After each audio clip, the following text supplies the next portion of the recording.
दोस्तों, हमारे छत्तीसगढ़ी गाने देखने और सुनने के लिए YouTube चैनल को सब्सक्राइब करें और नए अपडेट जानने के लिए बेल आइकन को क्लिक करें।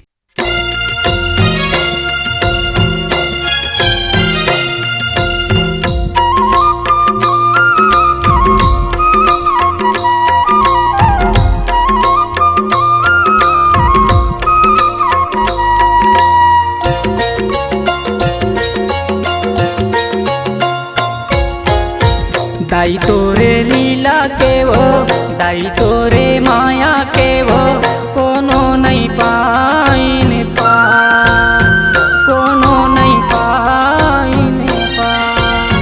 दाई तोरे लीला के वो, दाई तोरे माया के वो, कोनो नहीं पाइन पा, कोनो नहीं पाइन पा, कोनो नहीं पाइन पार दाई, कोनो नहीं पाइन पार हो।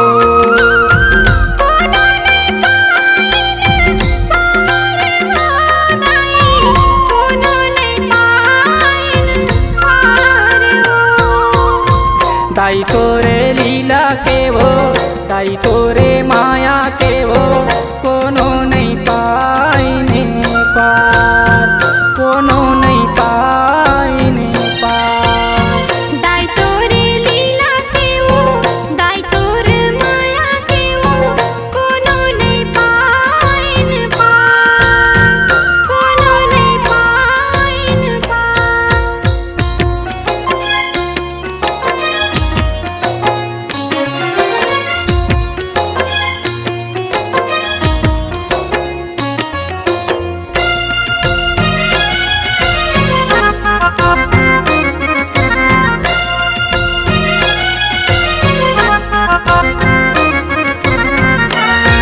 ये 9 महीना ले कोके में राखे भारी दुख पाए वो।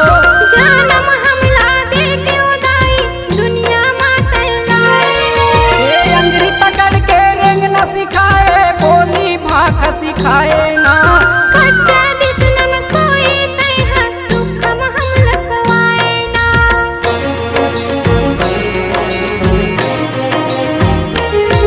ये 9 महीना ले कोके में राखे भारी दुख पाए वो।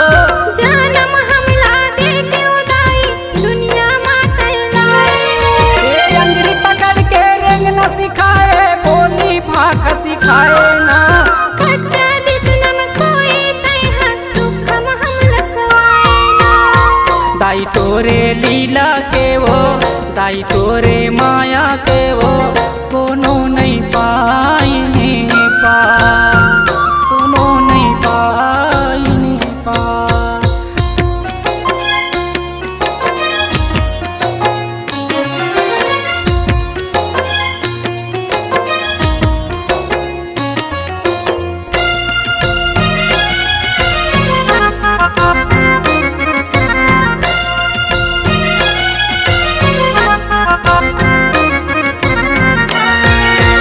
होगे बिहा माया में फंस के दाई दादाला बांटे ना। दोनों परानी मिले बतरस के सुख दुख कैसे बाटेला। ये जन्म देवैया दाई दादाला दुखे जन देहु ना। एक दिन आसर आहिर संगी मुड़ धर के तुम रोहू ना।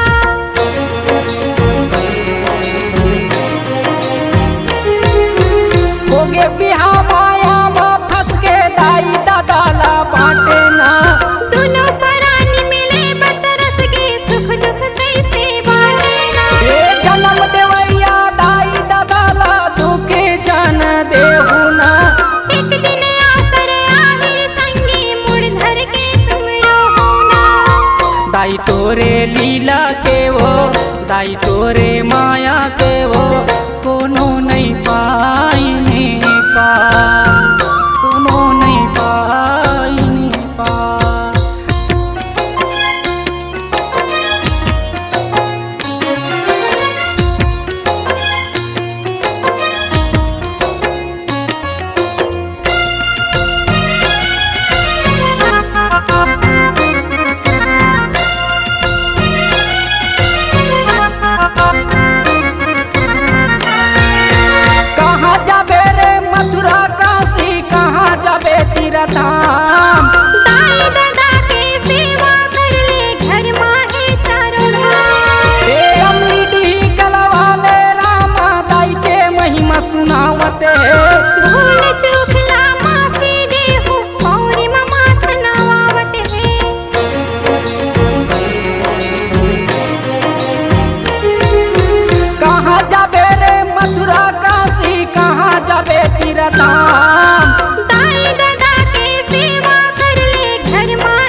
दाई तोरे माया के वो कोनो नहीं पाइने पार, कोनो नहीं पाइने पार, कोनो नहीं पाइने पार हो दाई, कोनो नहीं पाइने पार हो। कोनो नहीं पाइन पार हो दाई, कोनो नहीं पाइन पार हो। दाई तोरे लीला के वो, दाई तोरे माया के वो कोनो नहीं पाइने पार, कोनो नहीं पाइन पार, कोनो नहीं पाइने पार, कोनो नहीं पाइन पार। कोनो नहीं पाइने पार। आवन संगवारी हो, अभी आप मन सुनत रहो दाई की महिमा स्वर भाई राम वर्मा और देवकी जंघेल की आवाज में। कार्यक्रम हेतु संपर्क करें 9644527341।